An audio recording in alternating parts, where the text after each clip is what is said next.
Namaste everybody. So welcome to join in for the tutorial of crow pose. This is going to be short, effective little video talking about the pre-poses that we need to practice, talking about the very important alignments in a crow pose, and then talking about how to get into the pose safely. Good, so about the alignments. Excellent. Anyhow, check this out and safe practice.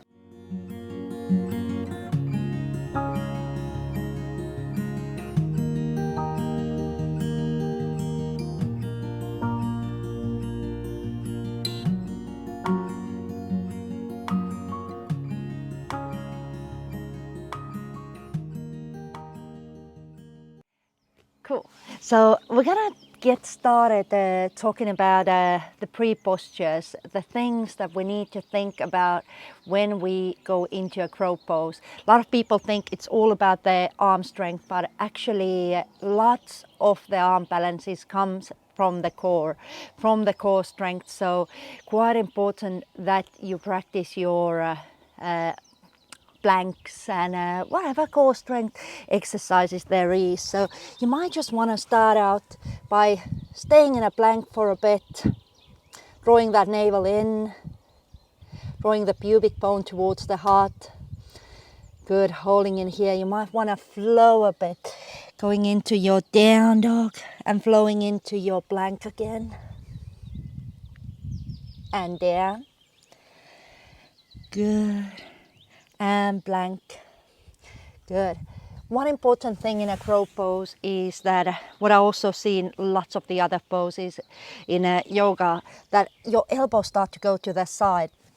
So this is what we really want to avoid. This puts a lot of stress on your wrists and hurts your shoulder joints. It's really good, bad actually on the joints. So you have to focus that your fingers are pointing forward, your middle and index finger are pointing forward, and your elbows go back. So your biceps are facing forward. So same in a chaturanga, same in a crow pose, bakasana, that the elbows point back. You don't want them to go forward. You notice immediately how it's hurting your wrist joint, okay? You're pressing down through the middle finger, through the index finger, good. And you share that weight on the entire palm. You're not pressing down through the heel of the palm, but through the entire palm, knuckles, fingertips, everywhere. Good, especially through the thumb and index finger, because lots of the times the weight tends to go to the little fingers. Good, so you might want to practice your chaturanga. So your shoulders are a bit in front of the wrist. Good, you're pushing yourself forward. You bend your elbows. Your elbows are hugging into your ribs. Hold, hold, hold. Great way to find that strength for the crow pose. Nice. Also, stretching out your wrists is really important when it comes to the crow pose, taking good care of your wrists. So before you go into the practice, you might want to just stretch a bit. Good. Just hold here, swap around the arms, palms. Good. Hold it. Really nice.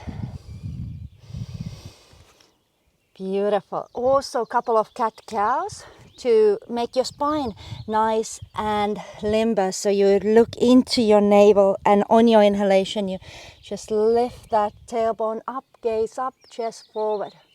Again, exhaling, rounding your back. And inhaling, lifting back up. Good. And of course, one important thing in your crow pose is the flexibility in your hips, because if your hips are super tight, you might have to work for it even for several weeks to get them open, because you know, if your hips are super tight, this is what's going to happen. They don't want to get more up, they don't want to get more open together. So just working on your hips. And of course, one of my favorite hip opener for the crow pose practice is squat.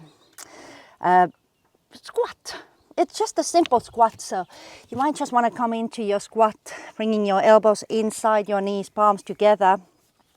Great way to work on your wrist in your squat is of course to bring the tops of the palms together too. Give a little counter pose. Nice, holding in here. Beautiful pose. Good.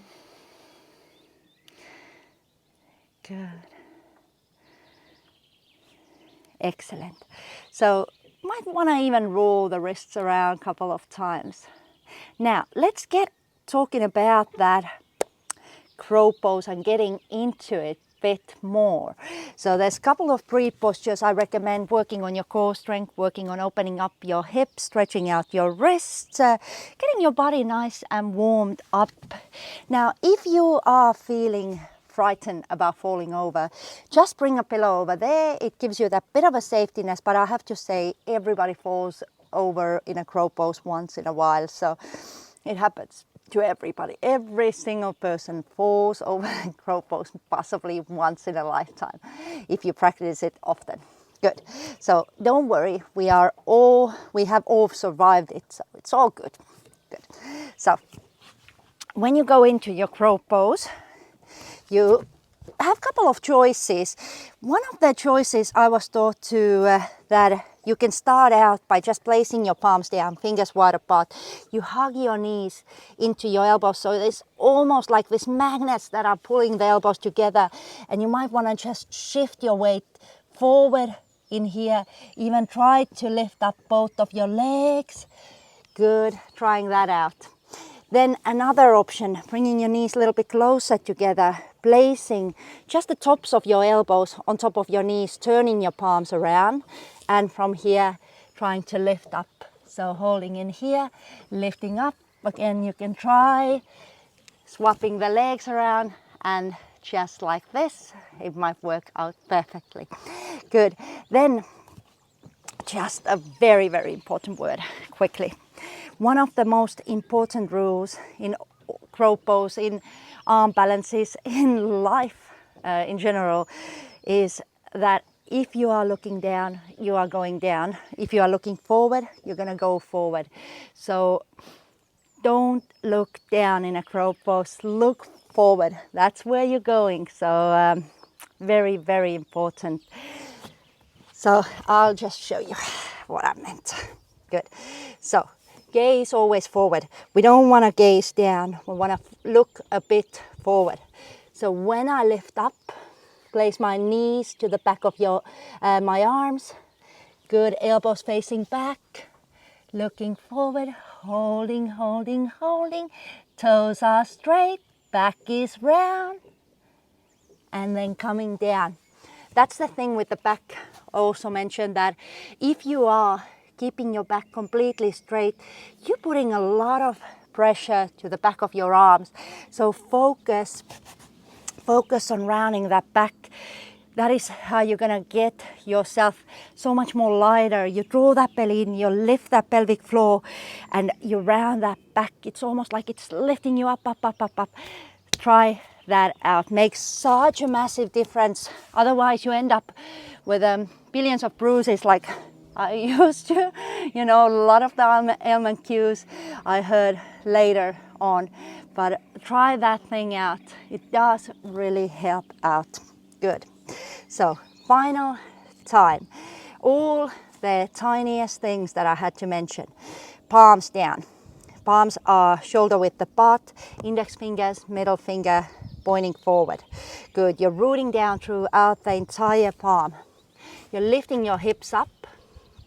Draw that navel in. Nice strong core. Lift the pelvic floor. Good. You shift. Bring your knees to the back of your arms, just below the armpits. You look forward. Good. You lift one toe, other toe. Good. Round your back. Lift up, lift up, lift up. Beautiful. And lower down. Good.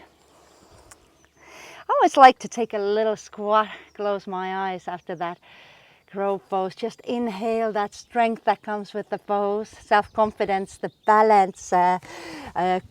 There's so many beautiful benefits in that crow pose, so I thoroughly enjoy. Good. Hope you enjoy your crow pose practice, and again, comment below what are the poses that you're keen on practicing. So let's talk about the alignments, let's talk about how to get ready for the poses, and It's been wonderful to practice with you again. Have the most beautiful day. Peace out.